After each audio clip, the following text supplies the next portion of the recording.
Welcome to Mindset Mavericks. I'm your host, John Coogan, and today we're joined by Ash Smith. So, who is Ash Smith? So, Ash Smith, 26-year-old entrepreneur who scaled his AI sales company to 6 figures in monthly recurring revenue before successfully exiting. And he now helps companies scale using business-to-business sales strategies. But there's a lot more to Ash than just that business that he's grew. He's also worked as an assistant to the UK Education Secretary and was a trustee for a 7-figure charity at 19 years old. He's got a background in psychology and he's got experience of caring for his family during his formative years. And I know that's going to give him a unique perspective on resilience, sales, personal growth. So, welcome to Mindset Mavericks. Thanks very much for joining me. Thank you, John. Appreciate you. Appreciate that very kind introduction. Well, what I'd love to do is I've given a bit of background about what you've done in the past, but how would you summarise what you do now? I'd summarise it now as I help business owners do 3 things, typically tech, so SaaS, AI, software related. I help them do 3 things because tech people can't sell. Their brains are wired for code and to understand abstract concepts, not to understand what the market desires, what the market needs, and what human beings require, and what human beings need to understand the magic of what they do.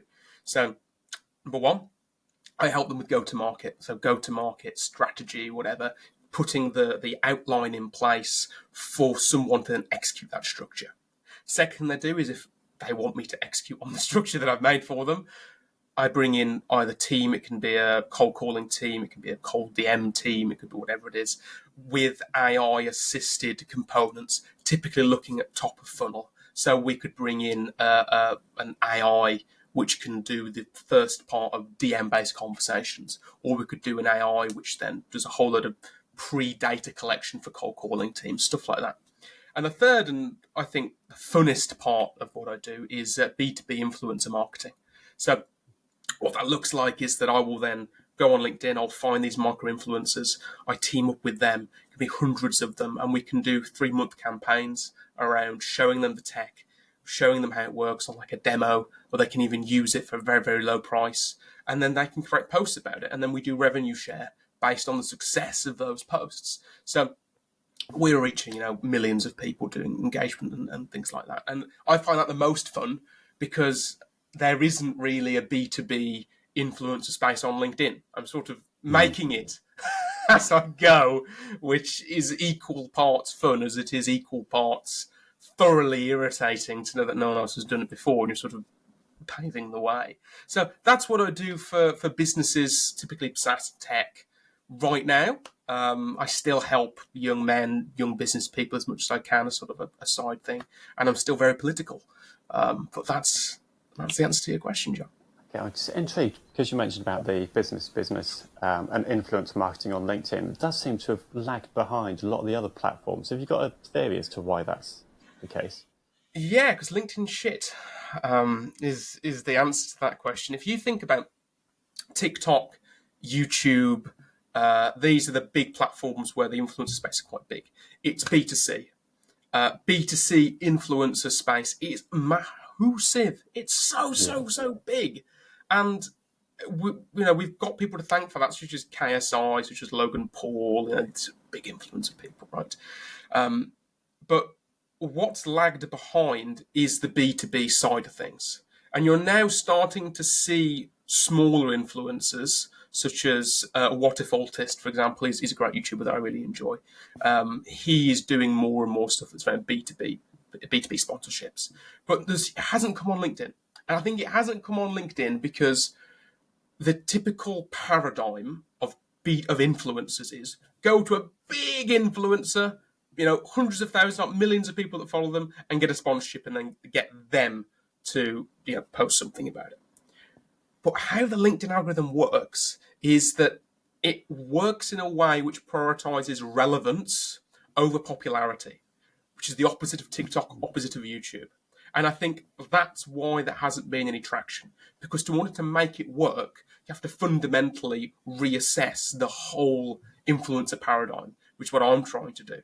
Because if it's relevance that is the success of these campaigns, then you've got to go for a strategy where there's more people over a longer period of time rather than one person over a short period of time. It's a marathon approach, not a sprint. And I think that the other influencer agencies that are focused on TikTok and YouTube, they're not going to do well on the platform. They've ignored the platform because they can see they're doing success already. They don't want to cross paths. They don't want to cross pollinate. So I think that's why, personally, I think it's just a paradigm shift that other influencers and other influencer companies don't want to move into. I think they're prepared to move into it. Yeah, there's a couple of things that you've touched on. I know we're going to go into it a lot deeper as well around, particularly with LinkedIn, and you've also spoken about AI quite a bit. So I know that you've mentioned LinkedIn. That's one of the driving platforms at the moment, but I know you've had issues with that for, I think it was a year ban. So we'll talk about that. But what I'm really interested in is where that drive to start using AI came from. Can you give us a bit of a background as to your journey as to how you ended up to building your AI sales business? Yeah. So when I left uni, my big ambition was to help as many people as possible, and I thought, hey, best way to this is politics. So I went into government, and I found very, very quickly that the bureaucratic minutiae is stifling. The only trajectory that I saw as an outsider that the government was going into was a downward one. There is a malaise after 90 days, even probably less than that. I couldn't do it. I just could not do it. So I thought, you know what? I'll go into business for myself. So I went into business and I started coaching young people on mindset, skill set, and everything else. And then I've realised that I had a knack for business decision making and business stuff from my previous experience as being a trustee. And I started to go into that. And originally, for about 1.5, 2 years, I was helping young men mainly get to their first 10K MRR months in business. And I did that quite successfully. If you go onto my LinkedIn, there's a number of names that people might recognise that I helped and supported and assisted. And they're very, very successful now, which is fantastic. And then as I was doing really, really, really well, but the eye of Sarah, which was LinkedIn, saw me and they banned me. And a couple of days later, all my personal accounts were frozen. All of them, the lot. Wow. I have got 3 personal bank accounts and they're all frozen because they all operate on the same system. And then LinkedIn allowed me to come back on again for about a day. And then I was off again.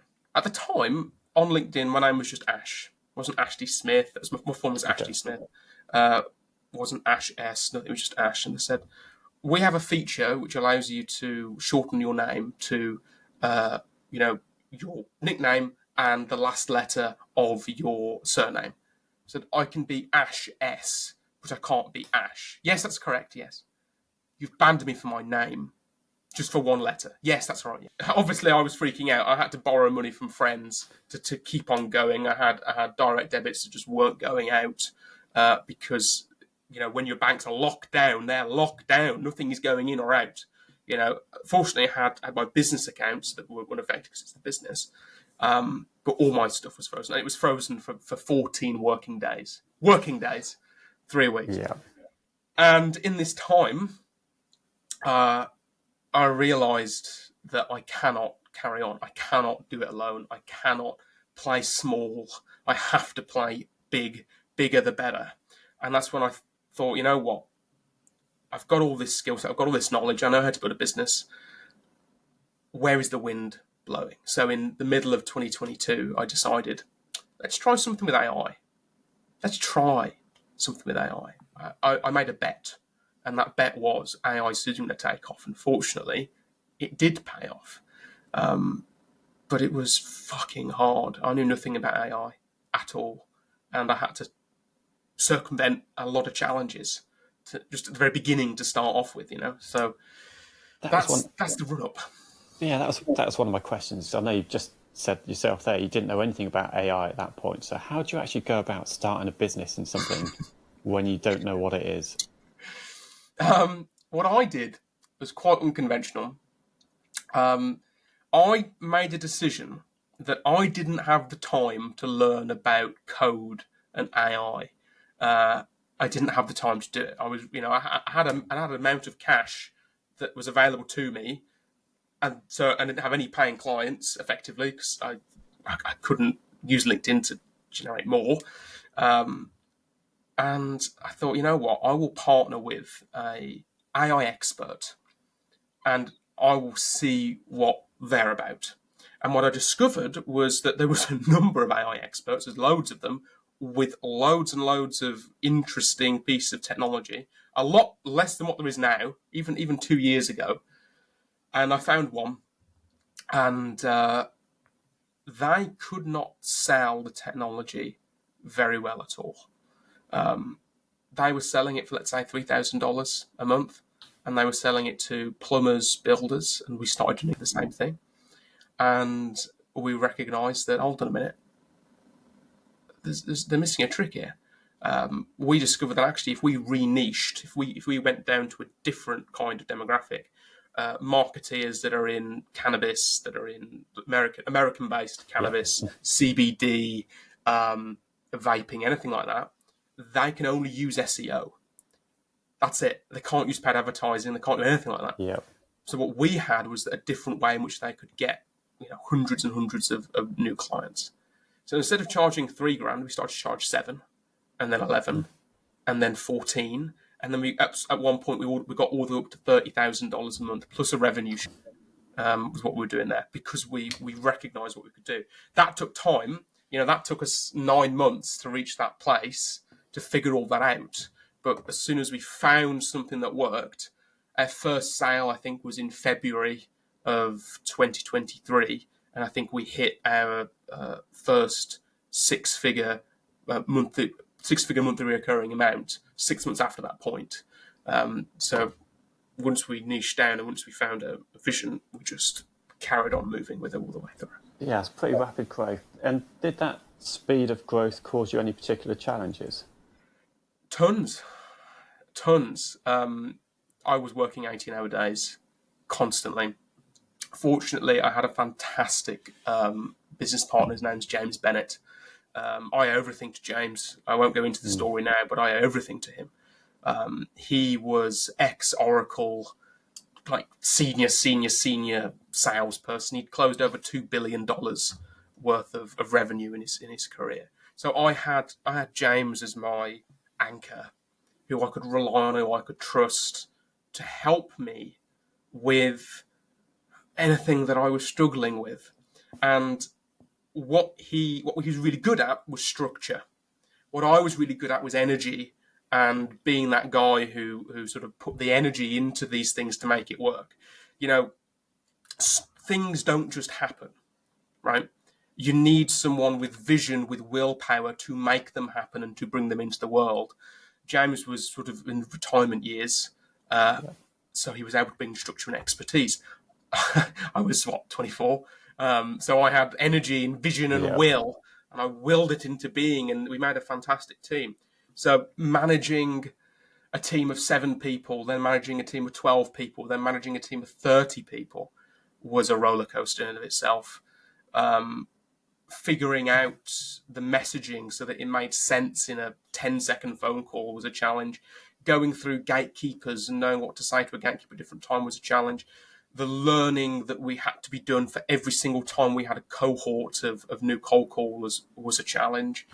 We ended up training about 150 to 200 odd salespeople in a 9-month period of time. Because if you're doing cold calling, we had commission. We were doing commission only.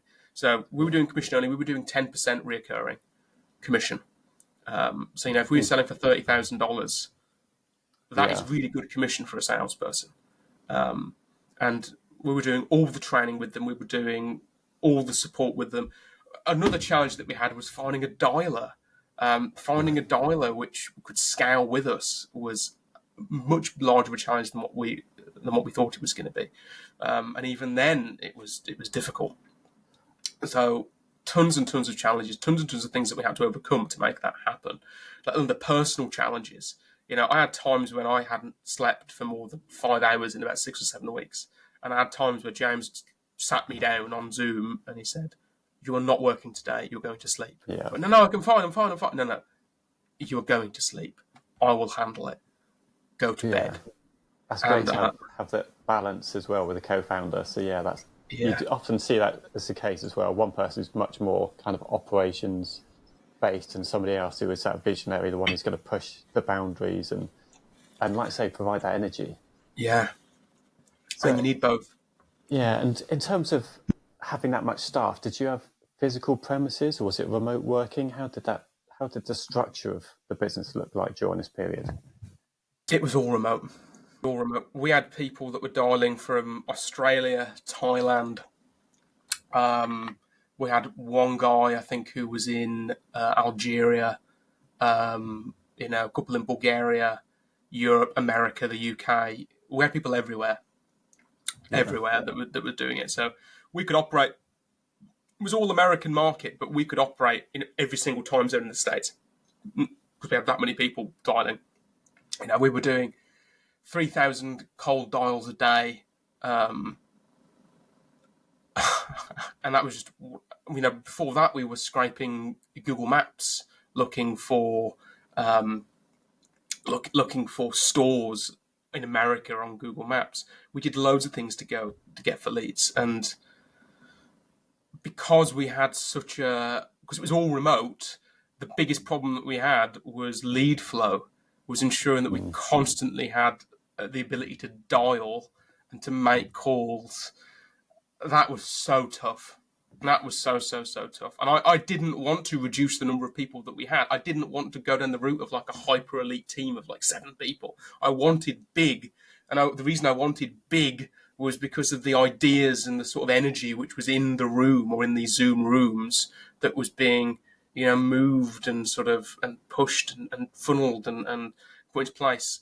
By the end of it, I had 2 team leaders, Ryan and Theodore, and those team leaders were running. They went from being the original cold calling team yeah, to running their own teams of 10, 12, 13 odd people, and trying them to be leaders was also a fucking challenge. So, yeah, it's so much all of the time. Everything is moving all of the time forever, and it just never ends. yeah. And you've talked about a couple of strategies you use, such as scraping Google Maps, doing cold calls. What things did you put in place to generate those leads, apart from those ones you've mentioned already? So, so for me, it was all about people and all about training really, really good people. So I was very fortunate. I had James, who did a load of training. I did training as well. So I did something called veto training. Veto stands for very important top officer. So we never bothered with like the VP of sales or the VP of marketing. We went straight for the founder every single time. So every single time we made a call, we went straight for the founder, whether it was their mobile, whether it was their office number, whether we were going through a gatekeeper. And what we were doing is that we were training people on how to speak to gatekeeper first, straight into the veto, and then from veto to something we'll call a shunt. Now, what a shunt is something where we ask specifically to be moved to the relevant person in the company.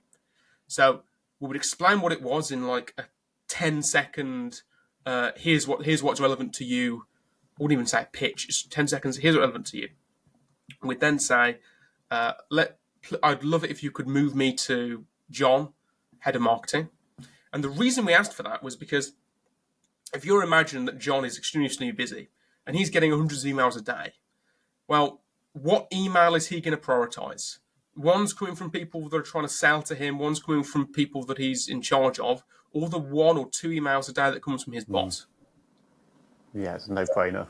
It's a no-brainer, Yeah, right? So, and we were asking for shunts. In the cases where they didn't have a marketing or whatever, we went straight to the founder. But that's what we were doing. So we were using scraping as a way to get numbers. Sometimes we'd enrich the leads so that we could get the numbers for, their mobiles.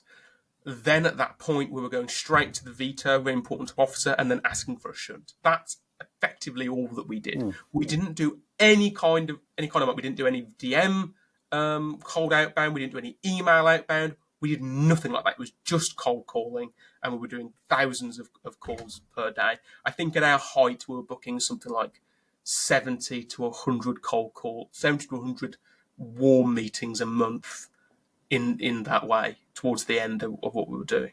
It was pretty intense.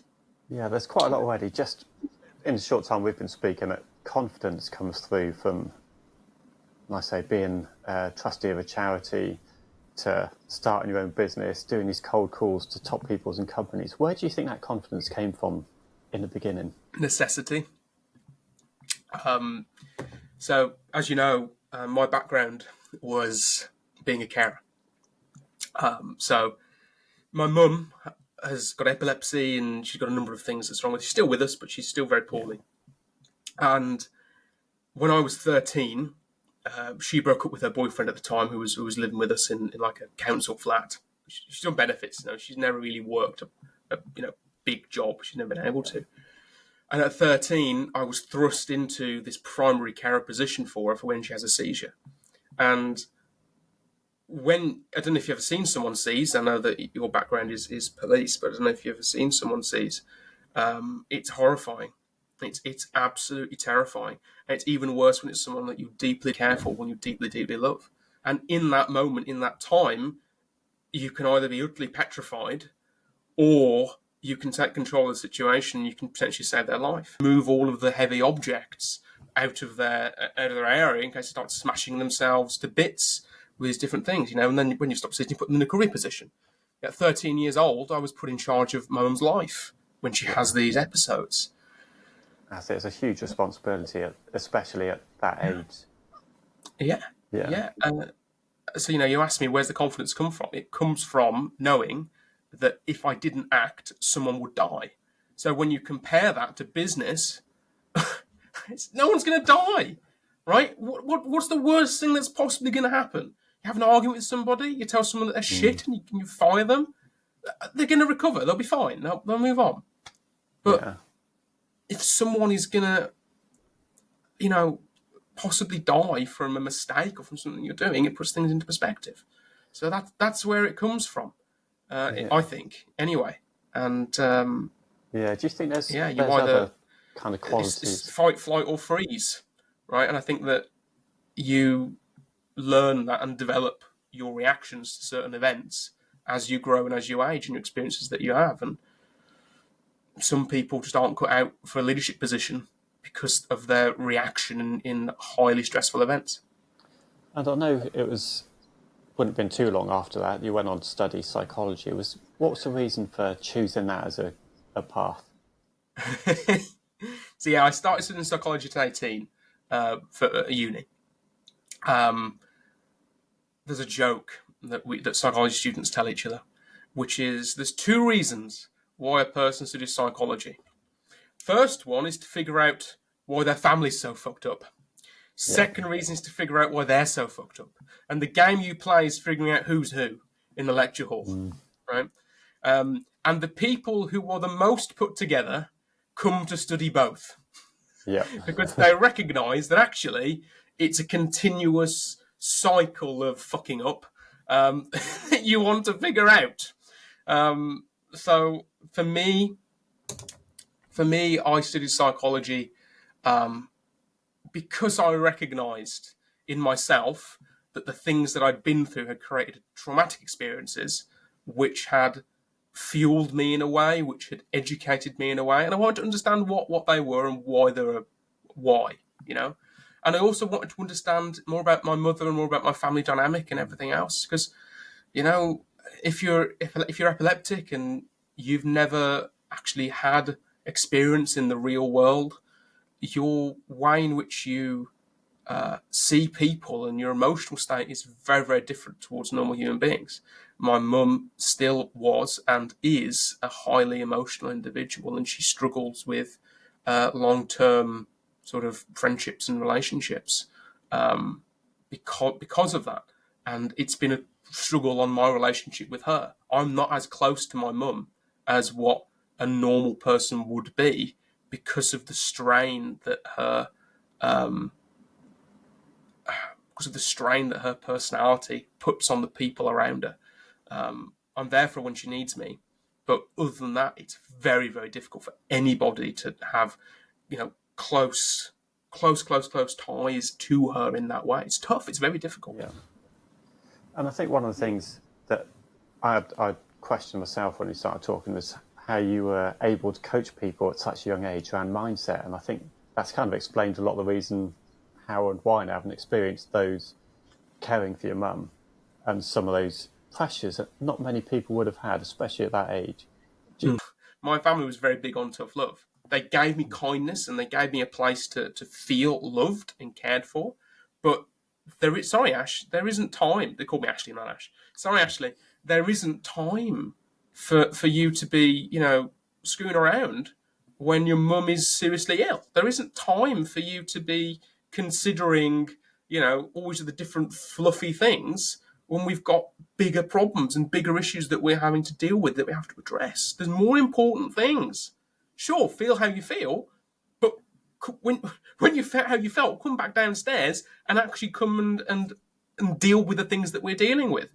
And you've got so many people that just live in this high top world where the smallest of inconveniences drive them insane. Weakness. Key things you said there is about taking control of your life. So if you're going to give somebody a piece of advice on how they start doing that, what would be your first piece of advice? My first piece of advice to... So you've just mentioned about how people need to take control of their life and they focus on essentially what is the wrong things and things that can't be changed. So how does somebody start taking control of their life? The first thing they need to do is to understand that it can be different, right? There's 3 stages that we go through when we're making change. The first stage is understanding that change is possible, right? That there is something different than what we know and see and feel. The second part is understanding how they can do that change, which is more of a practical aspect. And the third and most important thing that people can get stuck on is the emotional aspect. How can this change work for me? So we're moving through that paradigm of this can be different. How can this be different for me? How can this be different practically? And then how can this be different for me emotionally? So the first thing I'd say is you need to get new friends if your friends all live in squalor like you do. You need to get people around you which don't see the world like you do. If everyone around you is a depressive, anxious individual, so you're just going to stay depressive and anxious. I would say that you need to take control over as much of your life as you possibly can do. If you look at depressed people, here's another thought for you. I recognise that energy isn't actually a physical phenomenon. Energy is an emotional phenomenon. I think food is important. Obviously, what you put into your body is important. But energy is actually spiritual. It's emotional and spiritual. If you look at depressed people who are fundamentally low, right, they eat, so they've got fuel in the tank, moving, they're not doing anything. And they're not doing anything because they don't have the emotional, spiritual energy or the emotional, spiritual drive, that desire for life, the desire to live. So they're just sedentary. And they're not in control of anything. They have the least amount of control in their lives. Their room is a mess. Their apartment is a mess. They're a mess. They're not showering. They're not taking care of themselves. So start to take control of these small parts of your life. And the more control that you have over your life, the more energy which you're able to sustain, emotional, spiritual energy to sustain, to maintain that life. But you have to make a decision. You have to make a decision in this moment, in this time, to be better, to be stronger, to understand that there can be something be different, to understand that there can be a vision in life, that it can be better for you, for your family, for your friends. And if you don't have family and friends, there can be people out there in the future who can love you, who can be there for you.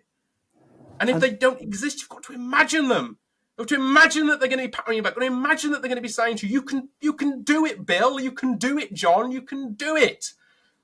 Yeah, it's great if they're not there, you've got to make them there. It's great to see the energy, and this is what I'm really intrigued by, because I can see how much energy you've got, how much passion you've got for it. And I've also seen you've been through some really tough times from having to pivot when your main business is on LinkedIn and that gets taken away from you. You've had personal accounts frozen. How do you keep that motivation even during those tough times? For moments, you don't. For moments, you're like, fuck it, I remember when that happened, and for at least 48 hours for a couple of days, I wallowed in self-pity. I went, oh, I built all this, I've done all this work, and it's just been taken away from me. I've got no money. I'm not even on.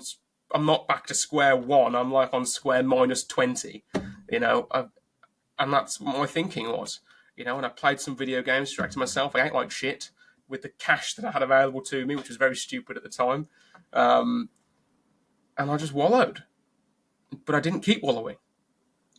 And I think on the third day, on the third day, I think I gave myself a good talking to, and I said, "Okay, this is the situation you're in.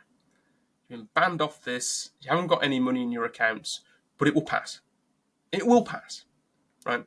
You will be allowed on LinkedIn again because you're brilliant, of course, and you'll have your personal accounts again because you've done nothing wrong. Yeah. It will pass, and you'll get them back. So you just need to work as if nothing has changed and pivot in the direction that we think we're going to be able to make the most of this sort of situation sort of change." And what an amazing story it is to tell in 5, 10, X number of years' time that this was the sort of peak. So then I started to reframe the challenge. I started to reframe and go, you know what?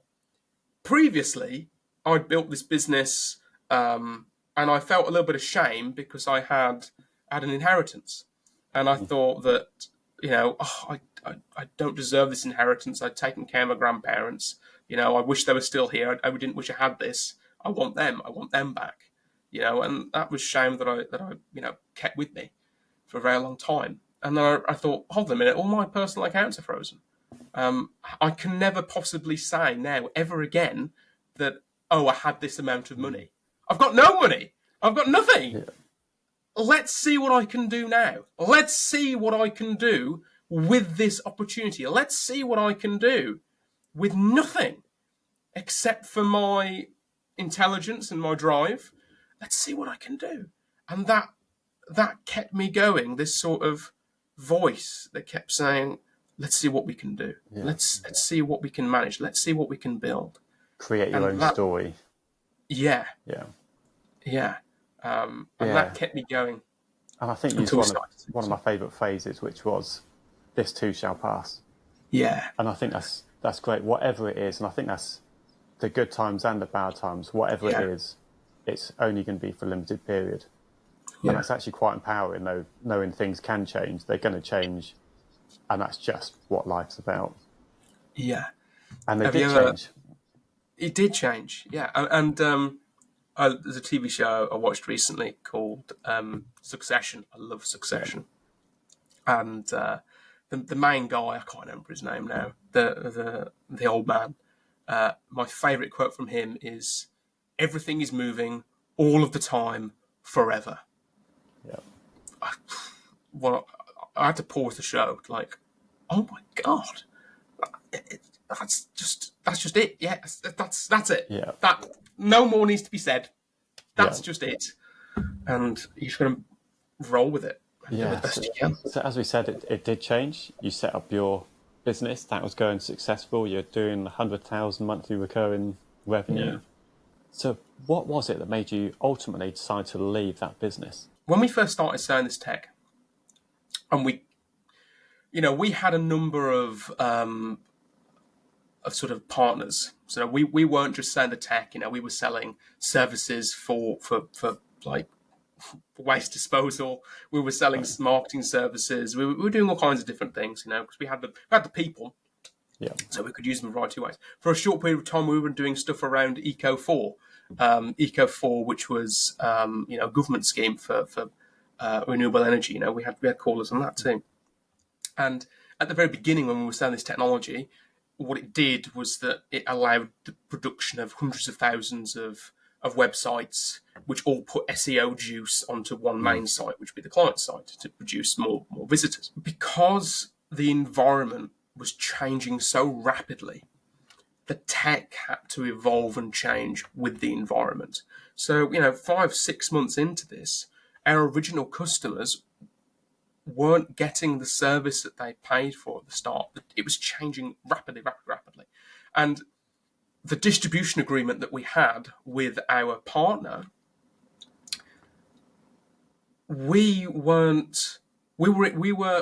the clients, we had the customers, we were responsible for delivery, we were responsible for managing the relationship, but we had no control over the technology. We had no control over the delivery, nothing.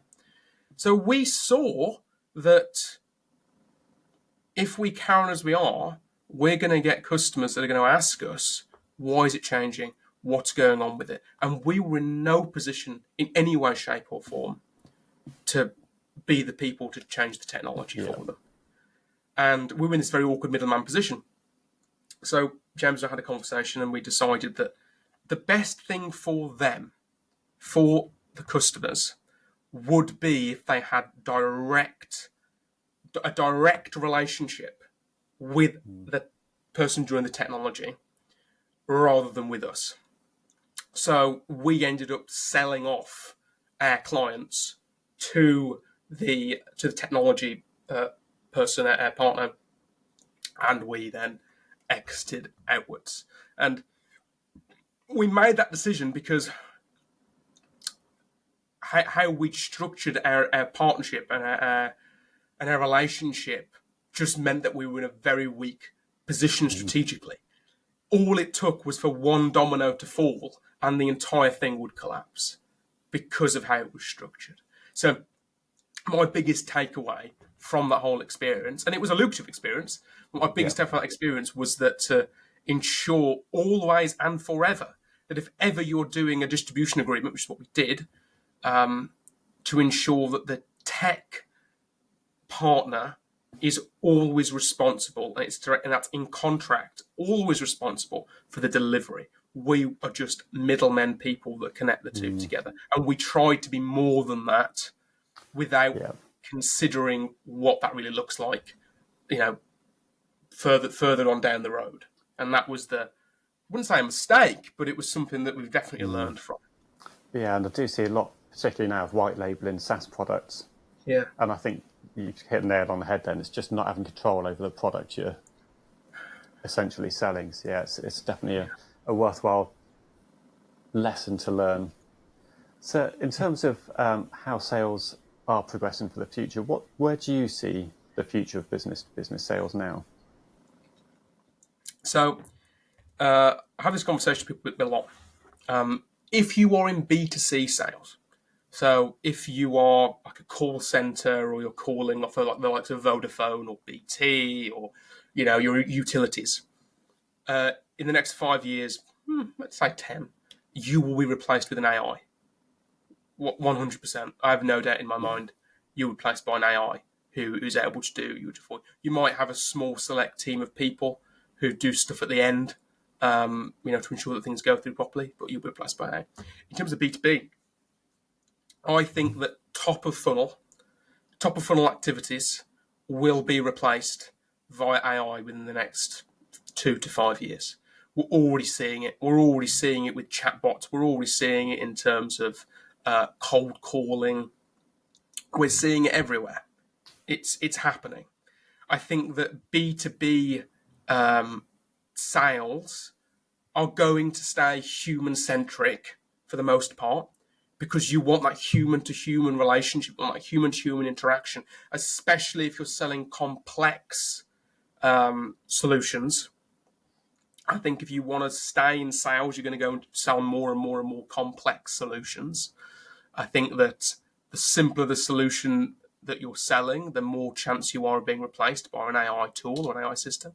I mean, right now, for example, I'm building a AI top-of-funnel conversation bot, which can have the initial conversation for me, which saves me, at least 50% of my time, because it's having the initial conversation. And anyone who doesn't respond, well, my AI can just do the response. Yeah. Anyone who does respond, I'll take it from there. So I think that's where it's going to go. I think that we're going to start living in the age of AI assistants, and that those AI assistants will definitely change the way we work. I think that, and this, I know you mentioned about sales specifically, but I'm going to go on a slight tangent. I think that as we grow with AI assistance in all parts of our life, we're going to be forced to face a question, which is cool. We've got all this time now, all this time to do so much other stuff. But why? For what purpose? What is the purpose of the human being now that the majority of the minutiae and the tasks that we've been doing for millennia are now delegated and automated away? We saw this with Elon Musk's robots, right? What if all of a sudden the cooking is done away with, right? Get these robots to do it for you: cooking, cleaning, hoovering, taking the dog for a walk. All these things done away with. Now, you want to climb a mountain. You climb a mountain because the mountain is there. You want to take your dog for a walk.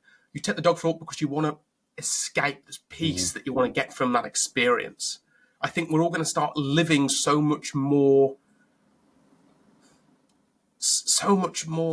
purposefully than what we have been in the entire time that the human race has existed.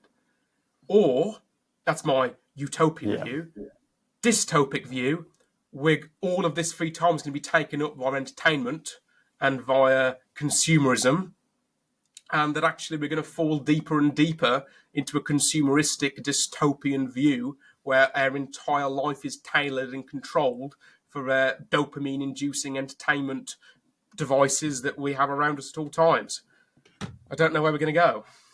Yeah, scary. Interesting. Yes, it's going to happen one way or the other. So yeah, it's going to be interesting to see where it does go. So in terms of, we're saying about how AI is going to be taking on a lot of these roles, but I know you do use influencer marketing. So how much of a part do you see that now in business sales? I made a post on Saturday about an influencer on OnlyFans, funnily enough. Okay. And LinkedIn didn't like that very much, and it was all AI based. You can actually, and let me just get this up so I don't fudge the name. You can go to a website, and it is called. Let me find it for you 1 second. Glambase, and Glambase is all about AI influencers, and they will produce an AI influencer for you, which can basically do whatever you want it to do. You can have it be pretty and beautiful. You can have them be for sports. You can make them black. You can make them white. You can make them Asian. It doesn't matter. You do all you want to do for you. I think that there's going to be a period of time where it all stays human beings, micro, and we get smaller and smaller and smaller because we want to make sure that we human beings are speaking to other human beings. But as we move past that, and now we have generations of people who've just always known AI, we're going to get hyper-specific, hyper-tailored content for us all.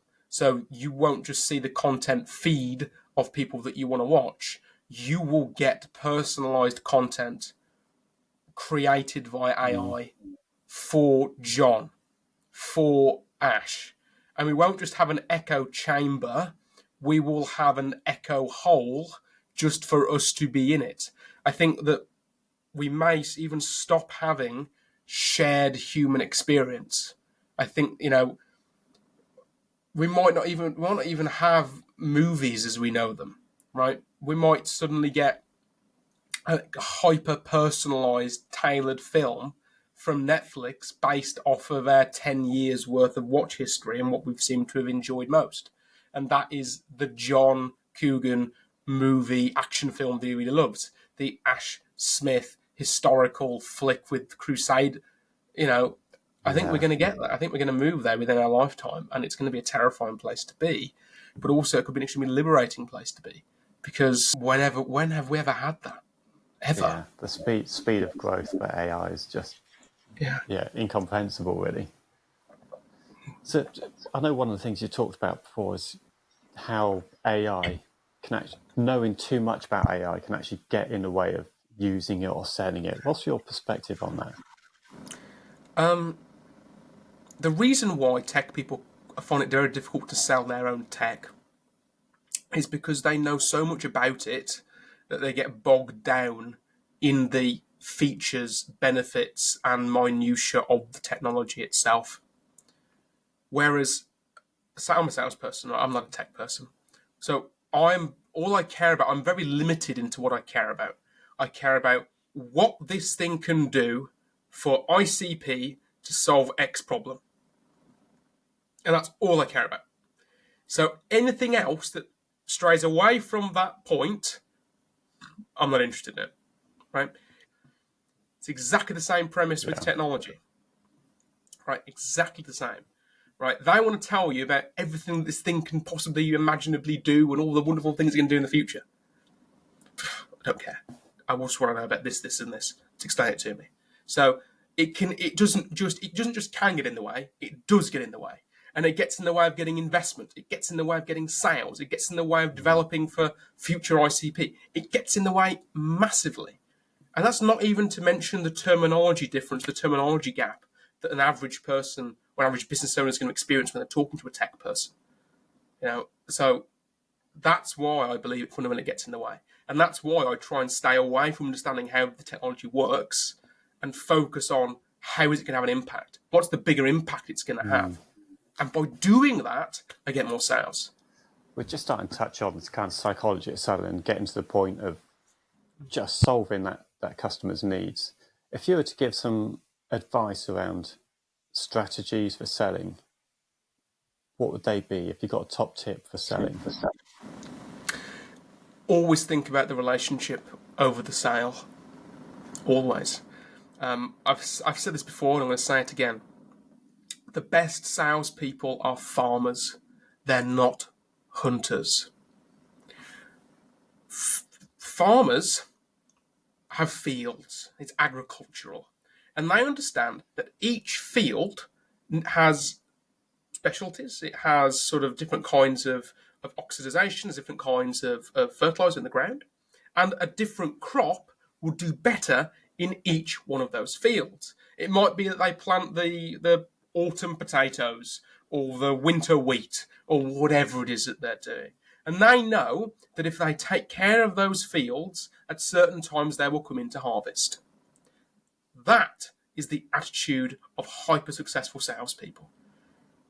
They don't necessarily need to have a sale come in today because they know that over the next 1, 5, 10 years, they've got multiple hundreds of fields that will come into harvest ready to be beneficial for them and for the salesperson themselves. So that's the first thing I'd say, because hunter-gatherers just burn themselves out. Right? You need long-term. You need long-term sustainability, and the farming mentality is good at that. That's the first thing I'd say. Second thing I'd say, find relationships. Find relationships, leverage the relationships, and ensure that they're there for the long term. Always the long term.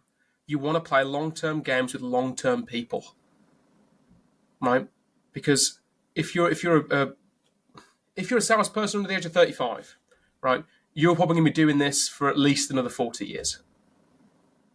So you need to ensure that those 40 years aren't spent consistently trying to get new clientele and new customers.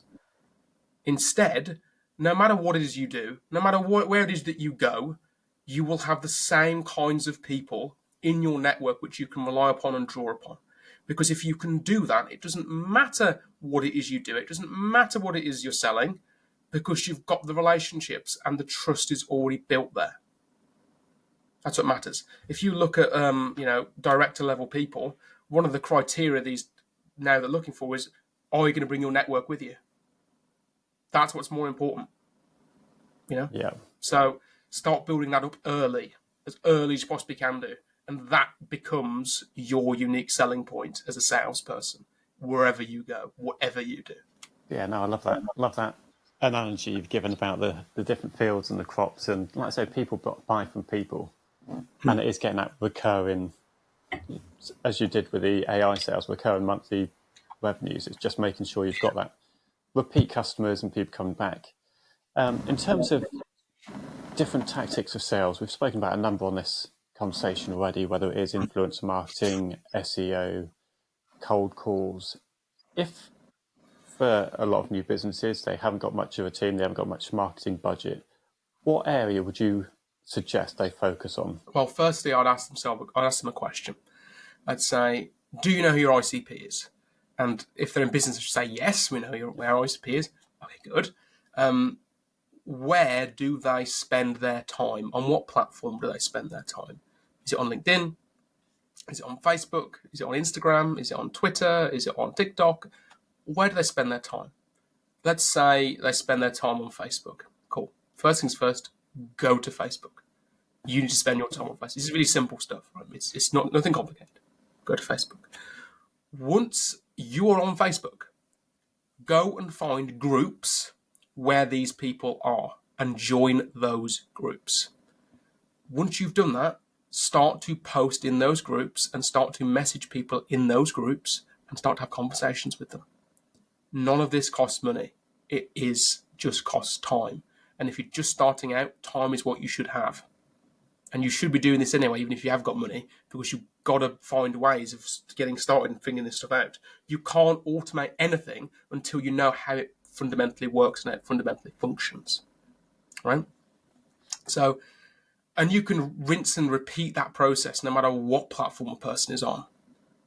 So that is what I would say. Use a DM approach with a content strategy. Hone in on who your ICP is. Solve one problem for one ICP and do not stop talking about that one problem. That's it. That's all you need to do. Do not overcomplicate it. Do not suddenly think that you need to do X, Y, and Z. Focus on one platform, one ICP, and one problem. That's it. Yes, that is it. It sounds so simple, but it is. It's take action. Yep, take action, build those relationships, and like I say, one foot in front of the other. You just got to get started and do it. Yeah. No amount of thinking is gonna change jack shit unless you take the action to do it. And look, I read a lot of books, right? I enjoy reading. I'm a big thinker. I like philosophy and these different things, but it doesn't matter if you never execute anything that you learn.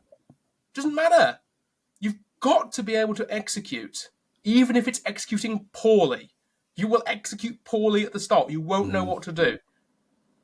But you'll figure it out as you go. Yeah. And you need to have the bravery and the courage to start to make it happen. And that's the easiest way that I know to make it happen, the cheapest way, just using time. You know, that's a great segue into the next section. It's just a quick fire round, Ash, which, as you brought up reading, I've got a set of quick fire questions I'd love you to answer. And it's just really around mindset and you'll see where the reading comes into play. But is there one thing you do each day to set yourself up for the day? Yes. It's very odd. I get into an ice tub. No. I go on a jog. No. Every single morning, I don't get up. My dogs get me up. Yeah. They decide when it's time to get up if I'm lying in or whatever, and they'll get up and they'll get me up. Fantastic. So every single morning, as soon as I wake up, I'm greeted by these two very loving, furry creatures. And every single morning I say two things to myself. I say, how did I get this wealthy? And why am I this wealthy? Watch the birds in the garden for 5 or 10 minutes. And then I'll crack on. And the reason I do that is because it grounds me. Yeah. Essentially, it is just practicing gratitude, which is, everyone should be doing it, in my opinion. Just being thankful for those little things. It is the little things. It is little things. You know, in the summer, when the sun is out, because we're in autumn now, so we're not going to see the sun until at least March. But when the sun is out, I'll go outside. I'll sit on a bench next to my greenhouse, and I'll eat my breakfast with them. And I'll look at my garden. I'll look at the flowers I've planted. And I'll go, how did I get this wealthy? How did I do this? Sounds like a good morning. Yeah, we only get a few of them. Yeah, because the sun's only out for so long. But that's what I do. That's what sets me up pretty much. I do other things as well, but that's the one thing I keep on doing. And you've mentioned your love of reading. Is there one book that you can think of, or one person that's most shaped your way of thinking? Oh, Friedrich Nietzsche. Friedrich Nietzsche, I believe that he is the grandfather of the self-development movement with his idea of the Übermensch, the self-overcome oneself. And the final quick fire question is, if you could add one person to a Mindset Mavericks Hall of Fame, who would it be and why? That's a good. Someone I've really, really started to listen to at the minute. Yeah, Rory Sutherland. Okay, yep. I love Rory Sutherland. I recently started watching all of his sort of talks, and I started reading some of his books. And I think that he is genuinely definitely a visionary of sort of 21st century of our time, and is going much deeper psychologically in terms of how these things function, how we work, than what we have done before. And yeah, highly interesting person. I would love a Rory Sutherland. Very interesting guy. If there's one takeaway you'd like people to keep from this episode and from this talk, what do you think that should be? If it's a young person and they're listening to this and they're considering around what business they want to do, so talking to them right now, I would tell them this: build relationships with people who are going to still be with you, long-term relationships. Don't worry so much around the product or the service that you're selling, and instead talk to people who you think could be your ideal customers. They will then educate you on the product or service that you need to offer them, right? Unless it's visionary, like a car or something, at the time when you horse and carriage, but usually it's probably not. That's what I'd say to younger people. If you're running a business already, and you're looking to go from 30, 40k MRR to 100k MRR, I would say to them, do not be fooled into thinking that you can use a formula to reach the next level. Business is not a formula in any way, shape or form. You have to keep changing. You have to keep adapting. What got you to your first 10k won't get you to your next 20. What got you to your 20 won't get you to 50. It won't happen. You have to keep changing. You have to keep adapting. And if you've hit some kind of wall, if you've hit some kind of stagnation, something needs to change about the business and about you. It's usually both. That is probably the takeaways that I'd probably want to impart to people. That's perfect. And I think just hearing your story as well, we can see that success it is a lot about resilience, not necessarily knowing the next big thing. It's about staying in the game long enough to seize whatever opportunities that come up. And just, as you said a minute ago, it's about being willing to pivot depending on whatever the circumstances are around you, not being too rigid. Yeah. Not being too attached. Yeah. People get so attached. A big thing that I've had to do several times is really reevaluate how I see myself. Like, who is... I didn't always used to go by Ash Smith. I used to go by Ashley Smith. And then I thought, I'm finding it really difficult to separate my personal life from my business life. Right? My first year and a half of doing business, I lost like 3 relationships. Because I wasn't able to separate my personal from my business. Being the things that you need to do to be a successful business person are very different from the things you need to do to be a successful partner. Yeah. And I wasn't separating the two, because it was just the same. So I ended up going, I decided that Ash was going to be the guy who does all the business stuff, and Ashley was just going to be the guy who does all the relationship stuff. And it allowed me to incorporate different, if not sometimes conflicting, parts of myself and synthesize them together to come out in different environments at different times. So you've got to keep on being flexible, not just about your business, but who you are, your characteristics. How do you see yourself? And pivot that too. Because more often than not, the person who gets in the way the most is you, right? So you've got to keep changing and adapting. Really appreciate you being on today, and loved having our conversation. If anyone wants to connect with you, where's the best place to get in touch? LinkedIn. Best place. Yeah, just send me a message. And I'll put a link in the description as well. But no, thank you, man. Thank you, John. I really appreciate you bringing me on. You've been lovely, and more than willing to come on whenever again you ask. Appreciate you.